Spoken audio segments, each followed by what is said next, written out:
வணக்கம். Welcome to life horoscope. 2024 நம்மளுக்கு வந்து கிட்டத்தட்ட இன்னொரு 5 மாதங்களில் முடிஞ்சிடும். 2025ல் முக்கியமான இந்த வருடாந்திர கிரகங்கள் எல்லாமே டிரான்சிட் எடுக்க போகுது. இப்போ நான் வந்து 2024ல் இந்த பேலன்ஸ் ஒரு 5 மாதங்கள் August, September, October, November, December இந்த 5 மாதங்களை ராசி அண்ட் லக்னோ காம்போ பண்ணி கொடுத்துட்றேன். ஏன்னா நிறைய பேர் சொன்னது என்னன்னா, மேஷ ராசி குரு பலன் சூப்பராக இருக்குது, ஆனால் கொஞ்சம் பிரச்சனை இருக்குது. கன்னி ராசி குரு பார்வை ரொம்ப நல்லா இருக்குது, ஆனால் இன்னும் ஏதோ தடையாக இருக்குது. கடகராசி குரு 11 இருக்கார், இருந்தாலும் பலன் ஒன்றும் பெருசாக செய்யலை. ரிஷபம் சனி வந்து 10, ஆனாலும் எங்களுக்கு ஒன்றும் பெரிய பலன் கிட்டலை. இப்படி ஒவ்வொருத்தரும் ஒரு ராசியில் மைனஸும் சொல்கிறாங்க, ப்ளஸும் நிறைய பேர் ஷேர் பண்ணீங்க, மைனஸும் ஷேர் பண்ணுறீங்க. நான் ஒரு சின்ன கிளாரிட்டி கொடுக்குறோன்னு நினைக்கிறேன். அதுதான் 2024ல் இந்த பேலன்ஸ் ஒரு 5 மாதங்களில் இப்போ இந்த ராசி மேஷம் அப்படின்னு எடுத்துப்போம், இல்லை சிம்மம், இல்லை கடகம், கன்னி, கும்பம், எந்த ராசியான இருக்கட்டும், அதுக்கு எந்த லக்னங்கள்லாம் நீங்கள் சேர்ந்து காம்போவில் இருந்தீங்கன்னா ஒரு நல்ல பலன்கள்லாம் உங்களுக்கு அடுத்தடுத்த 5 மாதங்கள் எப்படி இருக்குன்றதை நம்ம ஃபோர்காஸ்ட் பண்ணி ஒரு ப்ரிடிக்ஷனாக கொடுக்குறேன். டீட்டெயிலாக பாருங்கள். அப்புறம் இந்த lucky dates for every month plus வந்து சந்திராசிரம டேட்ஸ்லாம் கேட்டு நிறைய மெசேஜ் போட்டிங்க. இதை வந்து லைஃப் ஹாரோஸ்கோப் ஸ்பிரிச்சுவல் சேனலில் கொடுத்துட்றோம், அதில் பார்த்துங்க. இப்போ நம்ம இந்த ராசி லக்னம் காம்போ 2024 பேலன்ஸ் இருக்கிற 5 மாதங்களுக்குள்ளான பலனை டீட்டெயிலாக பார்ப்போம். ரிஷபராசி. இப்போ ரிஷபராசியை வந்து நம்ம கிட்டத்தட்ட 2024 வருஷம் ரொம்ப நல்லா இருக்குன்ற பலனை நிறைய விதத்தில் சொல்லிட்டோம். எப்படின்னா, சனி வந்து மெயினாக ரிஷபம் அப்படின்னு வந்துட்டா அந்த ரிஷப வாகனம் சனி தான் யோகக்காரன். இப்போ சனி எப்பெல்லாம் நல்ல பொசிஷனில் இருக்கோ ரிஷபத்தை கைவிடாது. ஏன்னா தர்ம கர்மாதிபதி யோகம் அப்படிங்கிறது என்னென்னா, ஒரு மனிதன் வந்து சம்பாதிக்கிறது முக்கியம் இல்லை, அவன் தர்ம நெறியோடு சம்பாதிக்கிறானா, அவன் தான தர்மங்கள்லாம் செய்கிறானா, அவன் நல்ல அற வழியில் ஒரு நல்ல சிந்தனையோட அந்த மாதிரி ஒரு உழைப்பில் அவன் வந்து வாழ்க்கையில் பொருளாதாரத்தில் முன்னேறானா, தொழில் செஞ்சாலும் சரி, அதுதான் தர்ம கர்மாதிபதி யோகம். சனி ரிஷபத்தில் பிறந்து சனி நல்லா வந்துட்டார்னா நிச்சயமாக அவங்க நல்ல வழியில் பணமும் சம்பாதிப்பாங்க, குடும்ப வாழ்க்கையும் வாழ்ந்துடுறாங்க.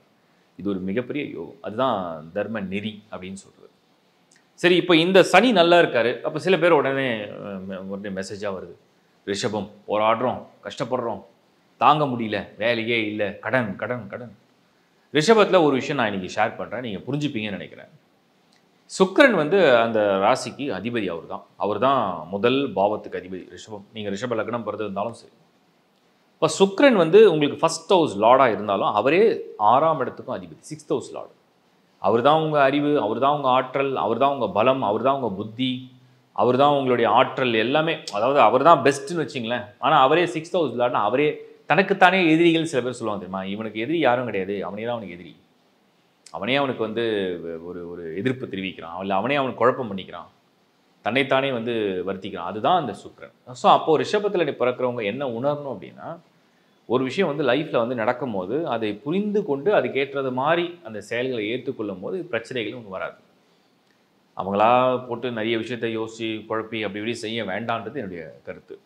சரி, இப்போ நம்ம ரிஷபத்துக்கு ரொம்ப நல்ல பலன் தான் சொன்னோம். குரு வந்து ஃபஸ்ட் ஹவுஸு, குரு வந்து சந்திரன் மேலேயே வந்து இருக்கார். அதுவும் சந்திரன் உச்சமான ராசி தான் ரிஷபம், கரெக்டு.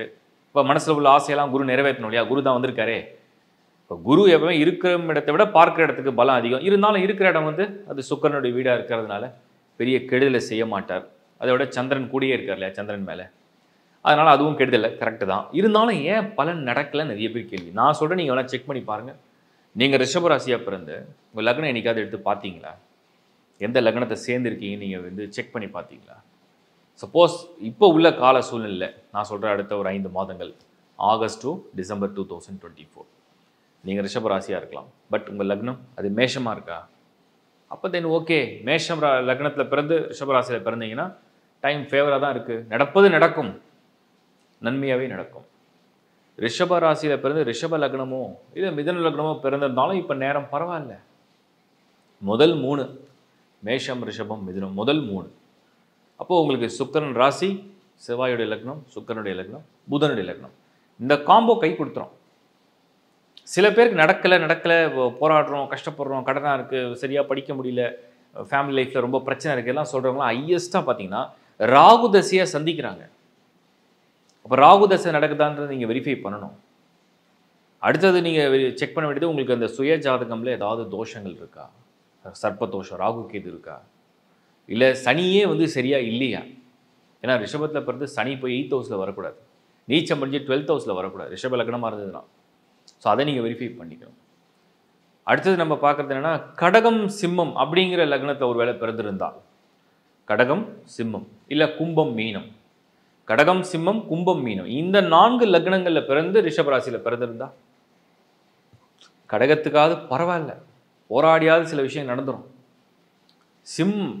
சிம்மம் அண்ட் ரிஷபம் காம்போ, ரிஷபராசி அண்ட் சிம்ம லக்னம் இப்போ என்னென்னா ஒரு எருது மாதிரி முயற்சி எடுக்க வேண்டிய டைம். அப்படின்னா இழுக்கணும் இந்த வண்டியை, அப்போ தான் இழுக்க முடியும். இந்த மாதிரி ஒரு நேரம் அது.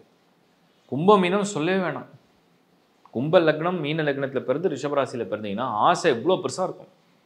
இதெல்லாம் இந்த வருஷம் நிறைவேறிடணும், வீடை வாங்கிடணும், வாகனம் வாங்கிடணும், தொழில் ஆரம்பிச்சிடணும், தொழில் சூப்பராக போகணும், கடன்லாம் அடைஞ்சிடணும், நோயெல்லாம் போயிடணும், வருத்தமே இருக்கக்கூடாது, கவலையே இருக்கக்கூடாது, கஷ்டம் இருக்கக்கூடாது, அப்படி வேறு லெவலில் தாட் ப்ராசஸ்.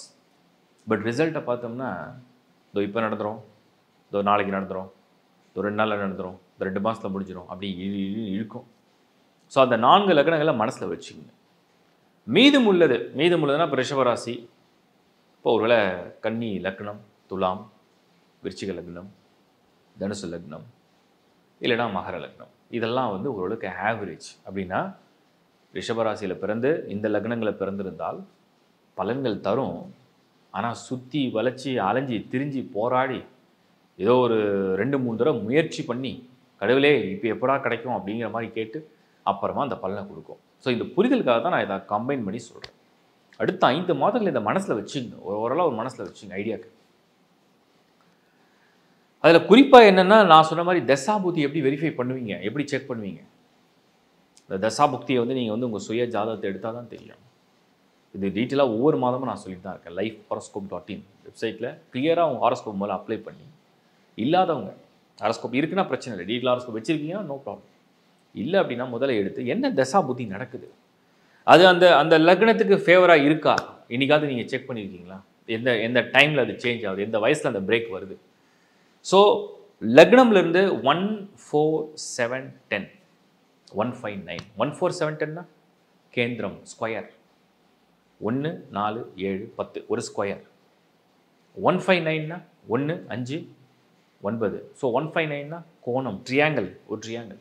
இந்த வீடுகளுக்கு அதிபர்கள் திசை நடத்துகிறாங்க அப்படின்னா அப்போ நீங்கள் கொஞ்சம் கான்ஃபிடென்ட்டாக இருக்கலாம். இந்த காம்பினேஷன்ஸில் இந்த மாதிரியான தசா புக்தியில் நிச்சயமாக பலன்கள் கொஞ்சம் நல்லாயிருக்கும். எல்லாத்த விட மெயின் உங்களோட பேர்த் சார்ட் நல்லா தரோவாக ரீட் பண்ணுங்கள். பேர்த் சார்ட்டில் நீங்கள் எவ்வளோ அதிர்ஷ்டசாலி, எதெல்லாம் உங்களுக்கு ரொம்ப ப்ளஸில் இருக்குது, எதெல்லாம் எப்போவுமே பாசிட்டிவாக வேலை செய்யும், எது கொஞ்சம் சரியாக இல்லை, சரியாக இல்லாததை கவனிங்க. இப்போது உடம்புல வந்து ப்ரோட்டீன் நல்லா இருக்குது, விட்டமின் நல்லா இருக்குது, மினரல்ஸ் நல்லா இருக்குது, டெஃபிஷியன்சியே இல்லை, வெறும் கொஞ்சம் ஃபேட்டு வந்து கொஞ்சம் கூட இருக்குது இல்லை கொஞ்சம் கம்மியாக இருக்குன்னா அதை மட்டும் சாப்பிட்டா சரி. அந்த மாதிரி தான் இந்த ஹாரோஸ்கோப். எதெல்லாம் நல்லா பாசிட்டிவாக அதை கண்டுக்க தேவையில்லை, நெகட்டிவாக இருக்கிறத இல்லை மைனஸாக இருக்கிறத கொஞ்சம் என்ஹான்ஸ் பண்ணி சரி பண்ணிட்டோம்னா சால்ட். ஸோ இது புரிதலுக்காக தான் அடுத்த 5 மாதங்கள் ரிஷபராசியை சேர்ந்தவங்க நான் சொன்ன லக்னங்கள்லாம் இருக்கான்னு வெரிஃபை பண்ணி அதுக்கேற்ற மாதிரி முடிவுகள் எடுக்க பழகுங்க. இது எல்லா ஆஸ்பெக்ட்லையும் போடணும், ஜாபில், மணியில், வெல்த்தில், எஜுகேஷனில், ஹெல்த்தில், சீனியர் சிட்டிசன்ஸ், ஃபேமிலி, திருமண விஷயம், ரிலேஷன்ஷிப், மெயினாக அந்த ரிலேஷன்ஷிப். ஏன்னா சுக்கிரன்னாலே காதல், திருமணம், உறவு, அதில்குள்ள இந்த காலகட்டங்கள். Take care. இப்போ நீங்கள் பார்த்த இந்த பலன் வந்து ஒரு பொது பலன் தான். ஒரு பொது பலன் நிறைய பேர் ஏன் அதை பொது பலனாக சொல்கிறீங்க அப்படின்னு கேட்குறாங்க. பொது பலன் சொல்கிறதுக்கு முக்கியமான காரணம் நடக்கக்கூடிய நிகழ்வுகளை எல்லாரும் அவங்கவுங்க ஹாரோஸ்கோப்பை போய் டெய்லி கன்சல்ட் பண்ணிகிட்டு இருக்க முடியாது. எல்லாரும் அவங்கவுங்க ஹாரோஸ்கோப்பை டீட்டெயிலாக பார்த்து ப்ரிடிக்ஷனை ஃபாலோ பண்ணிகிட்டு இருக்க முடியாது. ஸோ ஒரு பொது பலன் என்பது ஒரு அவுட்லைனை கொடுத்துடலாம். நீங்கள் லேர்ன் பண்ணிட்டீங்கன்னா ஈஸி. உங்கள் ராசியை நீங்கள் புரிஞ்சுக்கிறீங்க, உங்கள் லக்னம் என்னென்னு நீங்கள் தெரிஞ்சுக்கிட்டீங்க. ஸோ முதல்ல மைண்டில் ரைட் அண்ட் லெஃப்ட்டை ஃபிக்ஸ் பண்ணுறீங்க. இதான் ரைட், இதான் லெஃப்ட்டு. ராசி உங்களுடைய விதி, உங்களுடைய ஜனனம், உங்களுடைய பிறப்பு, உங்களுடைய ஆத்மா. லக்னம் அப்போ அந்த ராசி லக்னம் காம்போவில் வந்து நீங்கள் வந்து உங்கள் விதி ப்ளஸ் உங்களுடைய மனசு, உங்களுடைய ஆசை, உங்களுடைய எண்ணம், உங்கள் சரீரம் உங்கள் உடல், இது ரெண்டுத்தையும் நீங்கள் கரெக்டாக புரிஞ்சுக்கிட்டீங்க அப்படின்னா அதுக்கப்புறம் உங்களுக்கு நடக்கக்கூடிய தசா பலன். அந்த தசா பலன் வந்து நீங்கள் நடந்துக்கிற அந்த வாழ்வியல் முறை தான் அந்த தசா பலன். அது 3மே கரெக்டாக லிங்க் ஆகிடுச்சுன்னா சுய ஜாதகமும் நல்லா பேஸு, சரியான பேஸுப்பா. சில பேர் சொல்கிறோம் இல்லையா, பை பர்த்லேயே அவன் வந்து சூப்பர், அவன் பர்த்லேயே அந்த பெண் வந்து ஒரு தகுதியான பெண், ஆற்றல், ஒரு புத்தி கூர்மை, ஷார்ப் பிரெயின், ரொம்ப நல்ல ஆட்டிடியூட் இருக்குது. அப்போ அந்த மாதிரியான காம்பினேஷன்ஸ் வரும்போது தான் ரிசல்ட்டை கொடுத்துரும். ரிசல்ட்டே எப்படி ஒருத்தர் கொடுக்கும்? நீங்கள் வேணால் ஜெயிக்கிறவங்களையும் தோக்குறவங்களையும் ஒரு வித்தியாசப்படுத்தி பாருங்கள். ஜெயிக்கிறவங்களுக்கு ஒரு 10 விஷயம் எக்ஸ்ட்ராடனரியாக பொருந்திடும். அவங்க அறிவு, அவங்க ஆற்றல், அவங்க புரிதல், அவங்க எண்ணம், அவங்களோட குறிக்கோள், அவங்களோட முயற்சி, அவங்களோட பக்தி, அவங்களோட பணிவு, அதுக்கப்புறம் அவங்களோட ஆட்டிடியூடு சொல்கிறோம் இல்லையா?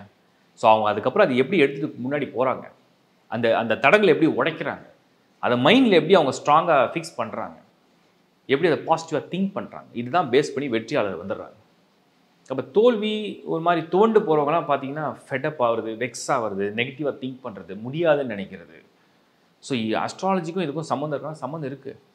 There are positive planets, there are negative planets. Positive planets வந்து உங்களை வந்து ஆக்டிவேட் பண்ணிடும் பாசிட்டிவாக. எல்லாருக்கும் கஷ்ட காலம் வரதான் செய்யும். அதை எப்படி நம்ம கடக்கணுன்றது தான் முக்கியம். ஸோ நெகட்டிவ் பிளானட்டோட ஃபோர்ஸ் நம்ம எடுத்துக்க போகிறோமா, இல்லை பாசிட்டிவ் பிளானட்ஸோட எனர்ஜியை நம்ம எடுத்துக்க போகிறோமா, ரெண்டுத்துக்கும் ரெண்டு வித்தியாசம் இருக்குது. அவ்வளோதான் விஷயம். ஸோ இந்த பொது பலனில் நீங்கள் தெரிஞ்சுக்க வேண்டிய ஏற்கனவே கிளியராக சொல்லிவிட்டு மறுபடியும் ரிப்பீட் பண்ணுறேன். உங்களுடைய ராசி என்பது உங்களுடைய மனம், மனசு, ஆசை, ஆர்வம், உடல். உங்களுடைய லக்னம் என்பது உங்களுடைய விதி. விதிப்படி உங்களுடைய சூழலை எப்படி கொண்டு போக போகுது, என்ன நீங்கள் பெற போகிறீங்க, என்ன நீங்கள் அடைய போகிறீங்க. உங்களுடைய தசா புக்தி என்பது உங்களுக்கு பிறவி எடுத்த ராசியிலிருந்து, நட்சத்திரத்திலிருந்து, உங்களுடைய லக்னத்துக்கு அடிப்படையில் வரக்கூடிய விதிகளிலிருந்து அந்த தசா புக்தி ஒரு நல்ல வாழ்க்கையுடைய அமைப்பை கொண்டு போக போதா, இல்லை கடினமான சூழ்நிலையை கொடுக்க போதா, அதுதான் தசா புக்தி. இதை விட எல்லாத்தோட மெயின் இந்த பர்த் சார்ட். சில பேர் சொல்லுவாங்க, நான் இது வரைக்கும் ஆரஸ்கோப்பே பார்த்ததில்ல, நான் நல்லா இருக்கேன். கரெக்டு தான். அவங்க பிறவிலேயே ரொம்ப நல்ல ஜாதக அமைப்போட, நல்ல கிரக அமைப்போட பிறந்திருக்கலாம், இல்லை அவங்க அறியாமல் கூட இருக்கலாம். அப்போ அவங்களுக்கு அந்த ஃபார்ச்சூன் அந்த ஒரு பாசிட்டிவ் வேலை செய்யுது. ஸோ lifehoroscope.in இதில் ஹாரோஸ்கோப்பை நீங்கள் அப்ளை பண்ணி எடுத்துக்க முடியும். அதர் சர்வீஸை நீங்கள் யூஸ் பண்ணிக்கலாம். நட்சத்திர வீடியோவும் ரொம்ப தெளிவாக 27 நட்சத்திரத்துக்கும் ஒரு டீட்டெயிலாக கொஞ்சம் நல்ல அனாலிசிஸ்லாம் பண்ணி ஒரு ப்ரிடிக்ஷனை கொடுத்துருக்கேன். அதெல்லாம் ஒரு கோத்ரூ பண்ணிங்கன்னா, ஜஸ்ட் லிசன் பண்ணிங்கன்னா உங்களுக்கு புரியும் உங்கள் நட்சத்திரத்துக்கு என்னென்ன பலன் நீங்கள் அனுபவிக்க போகிறீங்க. என்னென்ன வயசில் ஒரு பிரேக்கப் பண்ணி கொடுத்துருக்கேன். வாஸ்து வீடு வாங்க போகிறீங்க, வீடு கட்ட போகிறீங்க, ஃப்ளாட் வாங்க போகிறீங்க, செகண்ட் வீடு வாங்க போகிறீங்க, அது வாஸ்துவும் கொடுத்துருக்கேன், நியூமராலஜி கொடுத்துருக்கோம். மேரேஜ் மேட்சிங் மெயினாக அந்த கல்யாணம் பண்ணுறவங்களுக்குலாம் என்னுடைய ஹம்பிள் ரெக்வஸ்ட். நம்ம ஒரு பிஸ்னஸ் பண்ணுறோம், சரியாக வரலாம், வேறு பண்ணலாம். ஒரு கார் வாங்குகிறோம், லக்கு இல்லை, வேறு மாற்றிக்கலாம்.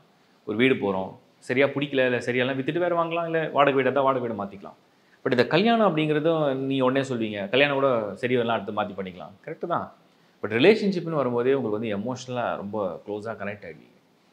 அதனால் ஒரு உறவை, ஒரு வாழ்க்கையை நீங்கள் தேர்வு செய்யறதுக்கு முன்னாடி நம்ம அம்மா அப்பாவை ஃபிக்ஸ் பண்ண முடியாது. நம்ம கூட பிறக்கிற சகோதரர்கள் நம்ம தேர்வு செய்ய முடியாது, வாய்ப்பு இல்லை. நம்ம வந்து நமக்கு பிறக்கிற குழந்தைகளோட நம்ம கையில் இல்லை, அது கடவுளுடைய அருள். பட் வாழ்க்கை துணை என்பது உங்களுக்கு விதிக்கப்பட்டது அப்படின்னு சொல்கிறதுக்கு பதிலாக நீங்கள் விதியை உருவாக்குறதுன்னு பாதி எடுத்துக்கலாம். ஏன்னா உங்களுக்கு வந்து ஆப்ஷனில் தான் வரும் எல்லாமே. அதை நீங்கள் எவ்வளோ தூரம் டைம் எடுத்து பொறுமையாக அண்டர்ஸ்டாண்ட் பண்ணி, அப்சர்வ் பண்ணி, கம்பேட்டிபிலிட்டியை செக் பண்ணி. ஹாரோஸ்கோப் கம்பேட்டிபிலிட்டி பார்த்தா எல்லாமே சக்ஸஸ் ஆகிடும்னு கிடையாது. ஹாரோஸ்கோப் கம்பேட்டிபிலிட்டி அப்படிங்கிறது ஒரு ஃபஸ்ட் லெவல் க்ரைட்டீரியா. சுத்தமாக பொருந்தாததுக்கு பொருந்தலையான்றதை ஒரு செக் பண்ணிக்கிறீங்க. பட் உங்களுடைய சுய ஜாதகத்தில் அந்த யோகங்களோடு நீங்கள் பிறந்திருந்தால் தான் அதை அனுபவித்து வாழ்கிற குடுப்பணியோடு இருப்பீங்க. அதையும் நீங்கள் கம்பைன் பண்ணி பார்த்துக்கணும். வெறும் ஹாரோஸ்கோப் மேட்சிங் பார்த்தோம், சரியாக வரல, மேட்சிங்கே பார்க்கல, நல்லா இருக்குது, இதெல்லாம் ஒரு ஜென்ரல் விஷயந்தான். இப்படி எல்லாத்துக்கும் ஒரு சூட்சமமான விஷயம் அடங்கியிருக்கு இல்லையா? அதெல்லாம் தரோவாக பார்த்து நீங்கள் முடிவு எடுங்க. அண்டு ஏற்கனவே சொன்ன மாதிரி லக்கி டேட்ஸ் நிறைய பேர் மெசேஜ் போட்டிங்க, பார்த்தேன். ஏன் இதில் கண்டினியூ பண்ண முடியலன்னு சொல்லிடுறேன். அதோடைய வியூவர்ஸும் குறைவு, ப்ளஸ் அது நிறைய பேர் எங்களுக்கு மெயிலும் போட்டாங்க, லக்கி டேட்ஸ் ஷேர் பண்ணாதீங்க, எங்களுக்கு அது வந்து அன்வான்ட் டிஸ்டர்ப் ஆகுதுன்னு சொல்லிட்டு. ஸோ அதனால் அதை கட் பண்ணிட்டோம். ப்ளஸ் இந்த சந்திராசிரமம் டேஸ் ரெண்டுமே லைஃப் ஹாரோஸ்கோப் ஸ்பிரிச்சுவல் சேனலில் நம்ம பண்ணுறோம். அதில் போய் நீங்கள் ஃபாலோ பண்ணிக்கலாம். தேங்க்ஸ் ஃபார் வாட்சிங் லைஃப் ஹாரோஸ்கோப். தொடர்ந்து நீங்கள் கொடுக்குற கமெண்ட்ஸ் அண்டு மெயில்ஸ் மூலிமா தான் நாங்கள் பெட்டராக அதை ப்ரிப்பேர் பண்ணி உங்களுக்கு ஷேர் பண்ணுறோம். ஸோ இந்த வீடியோ உங்களுக்கு ரொம்ப பிடிச்சிருக்கும்னு நினைக்கிறேன். லைக் பண்ணுங்கள், ஷேர் பண்ணுங்கள், சப்ஸ்கிரைப் பண்ணுங்கள். மீண்டும் ஒரு முறை சந்திக்கிறேன். Bye from Shankar Narayan. வணக்கம்.